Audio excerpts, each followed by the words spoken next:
times are changing. You have to evolve. You have to be more in tune with your surroundings and appreciate the cleanness of the environment and try to keep it that way.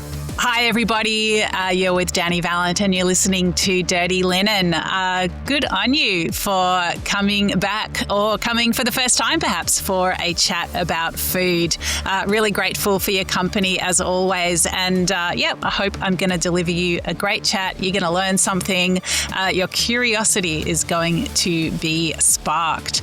I feel grateful for a lot of things in the food world, but honestly, one of the things I am most grateful for is bees. Whenever I see a bee, I have to stop and say a little thank you, because so many things would not be happening in our food system without bees.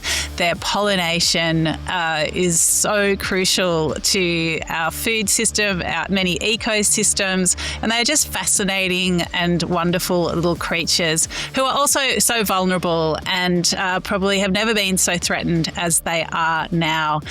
We are going to chat today to Laszlo Kun, who knows way more about bees than I do and is passionate about their well-being. Laszlo, welcome to Dirty Linen. Thank you, Dani. Really lovely to have you on the show. What is it about bees that has drawn you in? I think that the bees are so cute and they are so valuable for everyone and for everybody's life. Depending on their pollination services. So first of all, for me, I approached a little bit differently. I always loved creatures and bees. Even when I was quite young, I was looking at male bees that I just knew that they are not going to sting you, and I was playing and releasing. But once I was getting older, mid-age, I realized that I spent most of my energy and time in working for a paycheck, really, and I couldn't really deliver on something that it would be important for myself and for my kids' future and for everybody, really. And as I was consuming myself, honey. It was a lovely gentleman called Dietmar Klimkite from Amazing Bees, and he was having a website called Amazing Bees. He was like a lexicon in the bee industry and here in Melbourne. And I was chatting with him, and I was picking up my honey, and I realized, okay, that's something I can probably do. And that was, I said to my wife, look, I want to do this. And in 2020, I decided to jump into, and from there on, there's no looking way back. I just put as much effort in as a full-time job, just after hours and in the weekends, because every day I see the impact on the work that I deliver and the way that I try to express the problem of the bees. It's getting the message through, and it's small progress, but I see that there is a progress, and that just keeps me going. So you mentioned you've got a full-time job. You run national scale AI supercomputers for the CSIRO. That seems very different from the bee world. What is your day job? You explained quite well. I love working for CSIRO because that's another thing. It is a big impact. We can deliver something for the whole nation. There are lots of extremely valuable projects that was delivered through CSIRO. And if you would ask me, would you like to work for somebody else that would maybe give you better salaries and better conditions, whatever, I would say no, because I want to do something with my time that is creating good. And this is how I see CSIRO delivering science for the nation. And I think that myself, as a technical expert in supercomputers for many, many years, more than a decade, I can help to my scientist colleagues to run their simulation and discover something useful, meaningful for the whole nation, really. And it's super exciting seeing the technology as it is moving. And mm, most love it, the part that, okay, we have a problem. It takes 3 days to run. Okay, can we make it running faster? Yes. And then you are optimizing to run it in less than 2 hours. And you see the spark on the scientist. Oh, is it possible? Yes, we have to optimize your code on these platforms, and everybody's so happy. Yeah, it's good.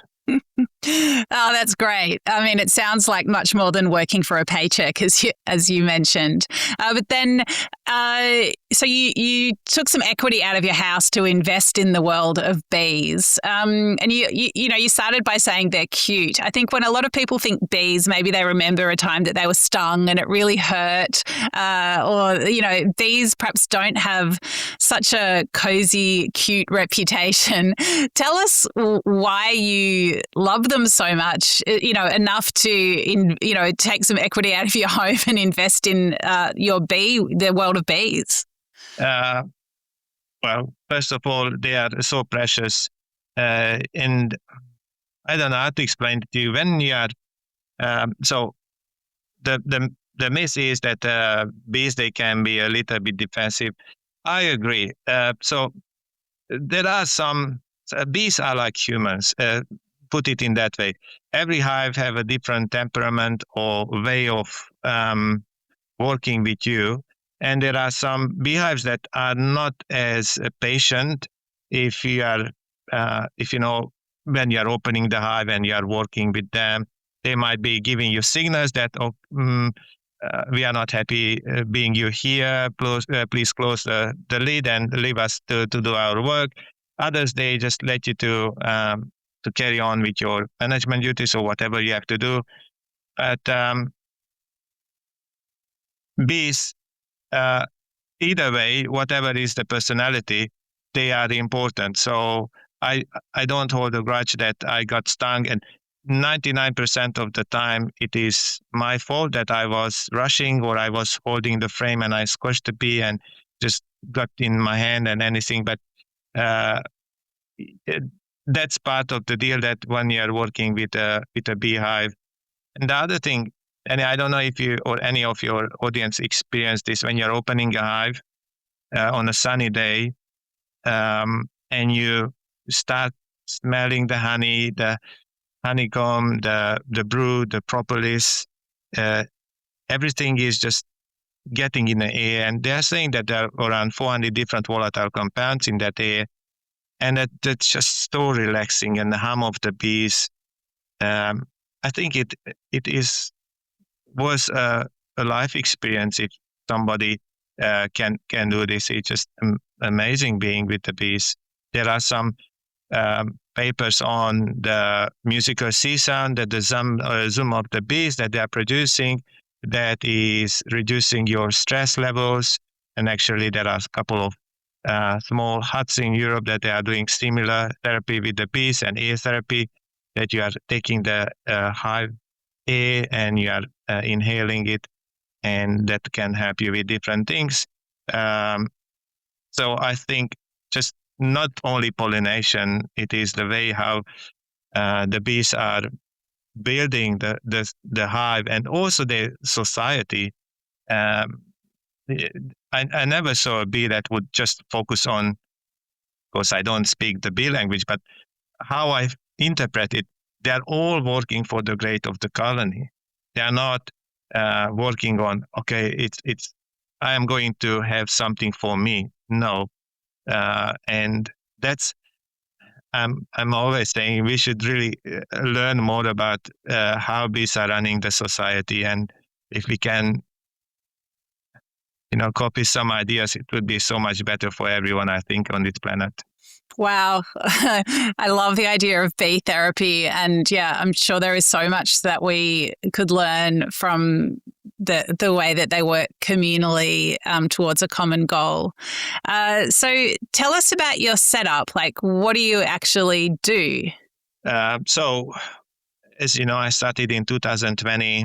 At that time, I was doing my research on, okay, this would be a long-term journey. So I want to do the best for the hives that I'm rescuing, and I opted on buying some really well insulated boxes that they are 40 millimeter instead of the standard 22 timber, and this is EPS, so it's compressed polystyrene. It gives 6 or 7 times better insulation ratio to protect the bees against the elements, and that as a side effect, the bees don't have to work so hard to maintain the temperature inside of the hive, so they can focus on their well-being and healing process and building up their numbers. So that was my first thing, the research part. And I built a couple of different ways of collecting swarms. So I don't have it here to show it to you, but I use a big water bottle, like you are putting on those fountain dispensers. I just cut the top and I put a thread in the bottom, and I can extend that with a pole up to 6 meters. So I can easily, without any effort, reach swarms that, everybody would say, oh, it's too hard. No, it's you just have to have the technology. So I can take swarms like that. And I also built a bee vacuum because I found that really this kind of tools you can't buy in a shop, so you have to be a little bit inventive. And with that one, I saved quite a lot of bees. Specifically, they were in a wall of the house or under the floorboards or even in chimney that it's just too hard to reach. It takes hours and hours gently sucking up the bees without destroying their wings or tearing the bees apart. And eventually they're ending up in this box, and you can take them easily, safely, put it in a proper hive after that, and let them to build up their numbers again. I have also other tools, for example, like endoscope kind of thing with a camera on. I can go in a wall and see, and also thermal camera. I can see through a plasterboard where they are, so I don't have to smash the whole wall. I just open where they are exactly, and minimizing the damage to the property owners. Right. So basically, someone has a hive that's decided to make a home in their house, and they call you and you remove the bees, but the bees stay alive, and then you take them somewhere where they can replenish and do their bee business. So where does honey come into what you do? So the honey is usually when you are getting a hive that I explained to you, like a swarm or even a nest. Even if it's a best year, that colony takes a full cycle to build up the numbers. So if there are not enough forages, that is almost impossible to create excess honey. So the best situation that you can hope for in a season when you are getting a swarm, that swarm is going to build up, is going to survive. They are going to create enough honey for themselves, collect enough honey, and they are going to overwinter. But in that colony is not going to produce anything for you. So, and as you know, the nature and the weather it's very hard to predict. There are some seasons when even the production hives, they are not producing anything for themselves. And that was exactly the last season. And you have to just live with that, because for me, keeping bees is more about bees and not the honey production. And to explain you the philosophy behind it, every beehive has to have their own honey. And if they're producing some excess honey, and it was in the past, for example, a site, another apiary that wasn't producing even for themselves, because the weather was not good enough for creating nectar, then I take the excess frames, put it in my car, and that's not 1 or 2 frames, they are just hundreds of frames, because you have to give at least 10 frames of honey to overwinter a colony and spread it over that apiary. And after that, whatever it remains, I can take the excess give something back to the landowners that are letting me to keep the bees there as a thank you. And then it's whatever it is, I extract and keep it for my customers. So, bees are a commercial, I don't know, like livestock. I don't know, so most people keep bees so they can harvest the honey and sell it, or they keep bees and they truck them around to agriculture so they can be used as pollinators. I'm thinking of nut farms and I don't know, all kinds of agriculture. What do you think of that way of using bees? You can, it's a necessity for some crops to have pollinators brought to help the flowers to set and to produce more fruits, for example. But you can do in many different ways the crop pollination. And I think that what we are doing, and I'm not trying to talk bad about commercial beekeepers, but some, they are treating bees like units, and they don't have that feeling attached to that these are also live creatures, and it's not about the number. Okay, I'm going to lose 30% of my colonies. I'm going to remake it. It doesn't matter. I'm just looking at the bottom line. I think that also the whole concept of bringing in bees and doing a quick pollination, and after that moving to the next side, should be a little bit looked into it, because the problem, what I see that the monoculture pollination is the biggest on keeping bees foraging on the same plant for 2 or 3 weeks.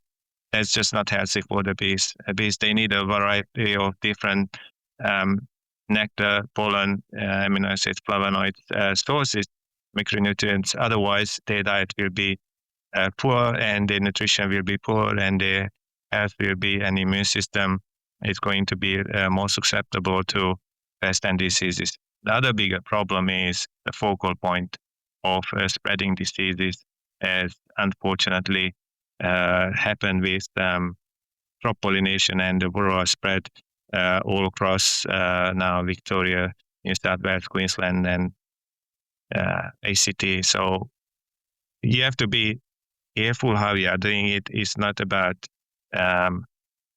what you are gaining out, the dollar figures, is about the impact that you can also make a big problems for everybody else around you. So that's a cultural thing, and probably some people, they just inherited the business from their parents and their parents, so there are multiple generations, and they just think, dad was doing the same way, why should I worry about it? The times are changing, you have to evolve, you have to be more in tune with your surroundings and appreciate the cleanness of the environment and try to keep it that way. You touched on varroa, Laszlo. Can people might have read about something in the news or heard about it on the radio. It's certainly been a big focus for, I guess, the whole food system, really. Can you tell us what varroa mite is and how it affects bees? Varroa mite is a small insect that is getting into hive and taking resources out of the bee's body, and by doing that, biting on, and by doing that is also spreading different viruses. So it's a vector for virus spread, and slowly, as the bees are getting, in springtime, as the bees population grows the same rapid way, the varroa mite population grows. And unfortunately, if you are not looking into reducing the number of varroa in the hive, that has a detrimental effect on the bee health and the number of the bees inside of the hive.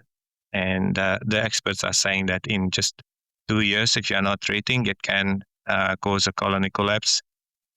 The biggest problem is that we never had mites, or Australia was the last continent up to 2022 when this arrived in Port of Newcastle. That's the story, at least.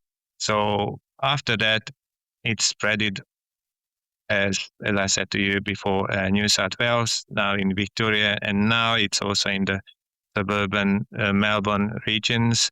So lots of local beekeepers, especially those people who actually, they were just looking, okay, what's going on? Where is my honey? Some people are like that. And they are just going to say, oh, but there are no bees. Well, if you are not going to take the effort of understanding the bee biology, the threats, the diseases of the bees, and also implement some management practices, we are going to lose your colonies. So that's so important to work on minimizing the damage as much as possible, and invest in your education and helping also others. If you know that there is a beekeeper, explain the methods, the techniques, chemicals if they want, or non-chemical treatments, whatever it is in your arsenal. Spread the word, help others. That's what I can suggest. And to do a little bit self-promotion, hopefully you don't mind. I created a tool because I saw a real gap on varroa impact on hives, and also the efficacy of your treatment that you applied in the hive. So that is an app that you can put your data in, and it gives you on the spot an answer in a plain terms that what was your previous treatment efficient or not. And it also measures, collectively measures the data that what treatment methods you used, and based on your efficacy, it will be attaching that treatment, it was efficient or not. The other thing is it will be able, hopefully, to pinpoint to some queen lines that are keeping the varroa mites lower in the hive, so they have the hygienic trait. That would be the holy grail. And unfortunately, you need to have thousands and thousands and thousands of colonies tested and validated to be able to find one or two. So it's very hard. And I was thinking, how can we do this on scale? Because myself, I have colonies, somebody else have colonies, but one or two beekeeper is not enough. So this app, it's a free app. I built it on my own and spent my own time on this. And it's a prototype that is working, and actually going to talk about at our Beekeepers Club on the Thursday. I approached lots of organizations. There is some interest. The only thing is people have to take an effort and spend a couple of minutes to put their data in. But if we would have thousands and thousands of data points, I can print out a map and showing what's happening all across Victoria, which at the moment we don't know anything. At the moment we are just hoping that the treatment, it will work. And we know that at least 2 synthetic chemical groups are not working. So what's happening with others? If they are not going to be efficient, we are just putting chemicals in a hive without any return on investment. And the worst case, the bees are going to still suffer. So I want to build up a model that I can clearly show what's going on every quarter, or if I have more data, even more often. And that would be a way to talk also with other beekeepers, revisiting their methods, because the data shows that it's not working, and it will be a standard sort of. That's what I'm hoping to get out of. It's an amazing tool that you've created. So, I mean, what are some of the treatments? Is it like you sprinkle a powder in the hive, or what do you do? There are different methods. There are some chemicals that, like a strip, you are putting on the top of the frame. There are some chemicals that you can use a vaporizer. You can vaporize in, for example, oxalic acid, or there are some chemicals that are in a pad format that you are putting on the top of the frame. but different chemicals, they have different requirements. For example, that pad that I was talking about, it can be used in high temperatures when there's some hot weather outside, and it's recommended to rotate the chemicals. And the most important thing is check what was before and after the number of varroa, because otherwise you're just blindly keeping throwing chemicals and not knowing what's happening. So it how to put it, the rigor that previously it wasn't in, and you were just doing small things for the hive, it has to be very well documented. You have to have like an agenda. Okay, this is my period of I'm doing these checkings. Okay, and that time you are going in and doing those checkings and documenting it. And otherwise, your bees are going to suffer, and you are going to be just like a headless chook trying different things and getting nowhere. So if you see, like if I see a bee like buzzing around my garden, and can I look at it and see if it's affected by varroa mite? Like, can you actually see it on the bee? That would be a very, very last stage when you would see a brownish 1 millimeter little semicircle insect on the bee. If it's a very high infestation, you could see in the hive, but that's very bad. Probably by seeing one bee, I wouldn't. It's a small chance for you to see varroa on the bee itself. Disgusting little creatures. Yeah, it's just, I guess it was, I mean, people spoke about it as inevitable that it would find its way to Australia, but it's just such a bummer that it got here. Yes, it's unfortunate, but it gives us,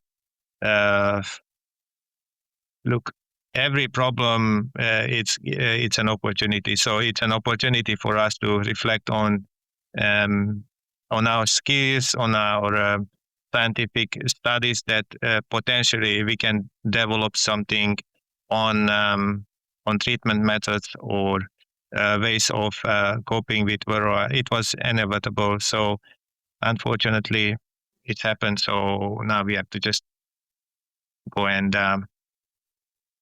adjust, I think.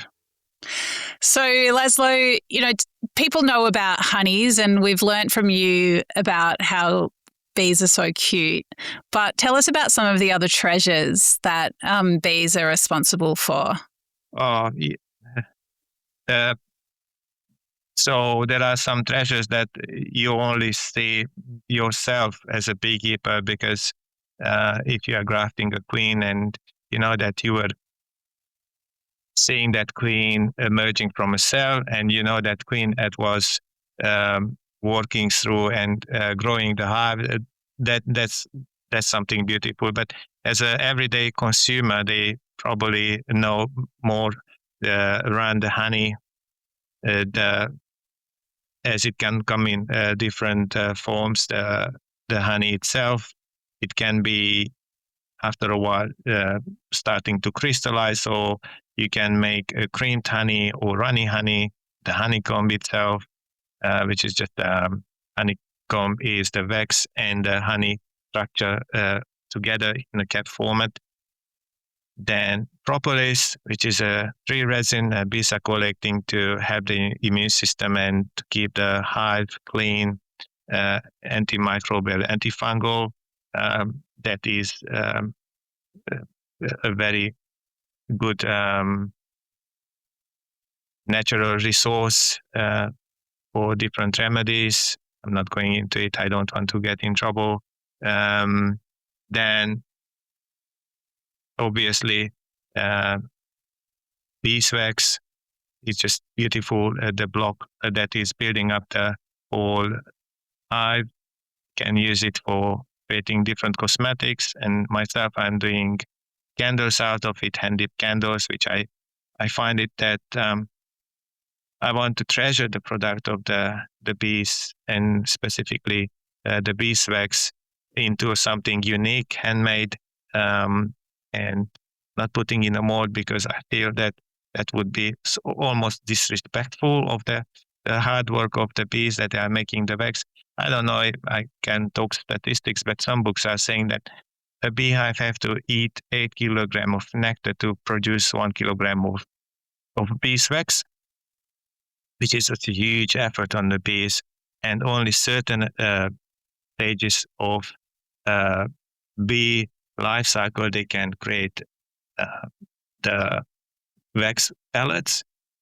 Older or younger bees they can't. So there is a specific 15 to 20 days, if I remember well, they can create in beeswax, and other bees are coming and chewing it and forming and creating those hexagons. So it's a whole teamwork, and they are doing this. It's called festoing. They're holding their legs and arms, if we can say that, together like a chain. And by doing that, they are measuring the gaps, and they are measuring the space how to create those hexagons in. I mean, they never been taught. They just notice. And the other day I was joking with my son that we are holding ourselves the most intelligent creatures on this planet. But the bee, they already know when they're born what to do. And nobody's telling them. It doesn't take them a year to start walking. They just know to fly. They know how to attend others. They know how to help the queen and build things and forage. They're just amazing. Just their sense of purpose. I mean, I don't know if we can anthropomorphize like that, but yeah, not only do they know what to do, but they just do it, and then they do the next thing they need to do. And yeah, like you say, they do some things at this age and some things at that age. I mean, yeah, I really can understand the endless fascination. There would always be something, wonderful to watch. What about bee bread? What's that? Oh, bee bread. Okay, I forget about that. Well, bee bread is something very unique.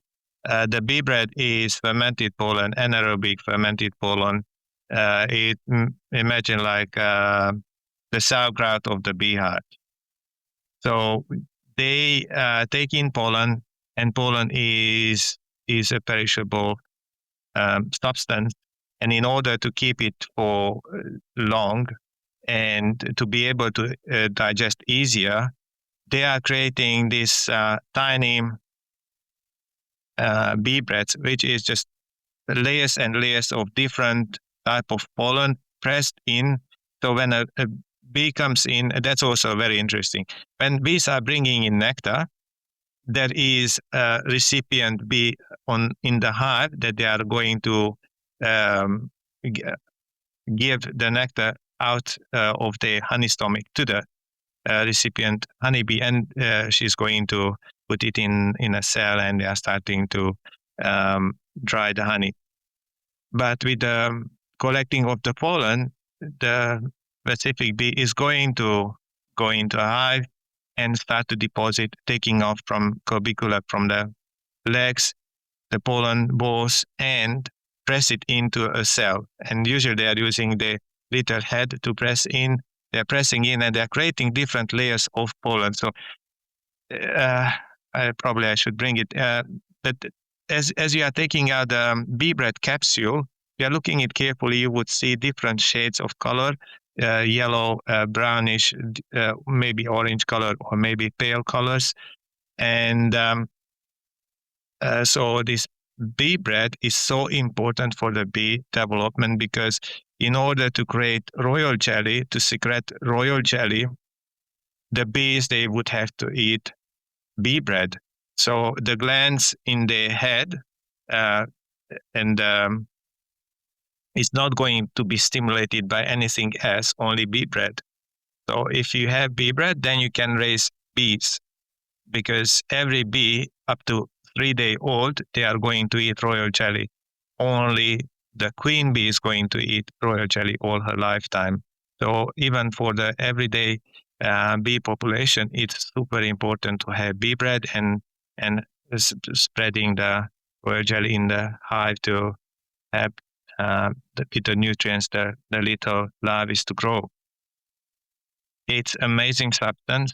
It has a sweet bitter taste, and usually, to give you quantifying it, in a hive, you can have a brood box, which is the top box, the bottom box, and then you can have multiple different boxes on top, which is mostly honey. Bee bread is so rare that you can have maximum 2 or 3 frames, but not more than 2 usually, in a hive that is used by the bees. So for me to get access of bee bread, it's quite a rare opportunity, and I had just in grams, not in kilograms, grams of bee bread collected with a special device. What you have to do is freeze the whole thing, frame, and then you're pushing through this machine that is going to break the wax off, because when it's frozen, the wax is going to be broken easily in pieces, but this device prevents the little hexagon-shaped sort of like bullets to be destroyed, and it's going through a sieve, and you are ending up with a clean product of pellets of bee bread. And I was reading a lot about the effects on your body and whatever, and I was saying, that can't be true. And on my own, I was taking a small teaspoon of bee bread in the morning and not much food, and it was giving me so much energy that it's unbelievable. I don't know what is in it, but the nutrients, the phytonutrients, the amino acids are just great in it. Wow. There's so much to be thankful to bees for, Laszlo. Why do you love working with bees? Because it gives me a purpose of doing something meaningful with my life. And to be honest with you, it's not all great and fantastic. I have also my days that I'm just thinking, okay, I got myself in so much work that I don't even know where to start, and that I have so many priorities. Okay, what should I do now? So when you are overstretching a little bit yourself, you feel stressed and realizing, okay, what I am going to do now? What is the biggest thing I have to solve today? And those moments can be challenging. I'm always saying, if I would have only 10 hives, it would be much easier, but then my impact would be less. So my long term, I would really, really love to build a community where we can do more than just myself, and to have different people like the same spiritual orientation and willingness to spend their energy and effort and money or whatever in helping the nature, really. And also having lots of scientist colleagues to join Peace Friend, or doing research on, for example, pests and diseases, and what we can do that directly impacts the bees and the pollinators. That would be the end game. Why do you say spiritual? Spiritual because I think that every person has. Look, I don't want to look like a cuckoo, but to be honest with you, I got even in dreams guiding that you have to do it. Because when I was saying, not giving up, but I was saying, I don't know what to do. There are so many things. And besides that, I have 3 kids myself, so I can't be a bad parent. I have to put the priorities in correct order. So for me, I was saying Sunday is for family. But even in Sundays, sometimes I was dipping in and I felt bad about it. And you went and in the bed and thinking, okay, how am I going to cope with all this? And even in my dreams, there were a couple of times coming that, look, you have this goal, you have to carry on. It doesn't matter how easy or how hard it is. That's your thing to do. And I believe that this is something, it's not me talking to myself in my subconscious, it's a guiding voice that's my role here for the next, 50, 60 years, hopefully. I don't know. Beautiful. Very inspiring. Every time I talk to someone about bees, I just think maybe there's a little spot in my garden for a hive. So, I'll keep thinking about that. But in the meantime, I'll just be grateful for any bees that I see. Thank you, Laszlo, for sharing with us today. And we'll put a link to your website so that people can check out the app and all the other work that you do. Thank you so much for trusting me with your first podcast. Thank you. Have a good day, and let's look after our bees together. Yes, definitely. This is Dirty Linen. I'm Dani Valent. We bring you untold stories from the food world. Real, raw, unafraid, hopeful. We're driven by a belief that food provides endless opportunities for learning, connecting, and creating the world we want to live in. Delicious, open-hearted, meaningful. If you know a story that needs telling, get in touch. Write to dirtylinen@deepintheweeds.com.au. Thank you for listening. This is a Deep in the Weeds production.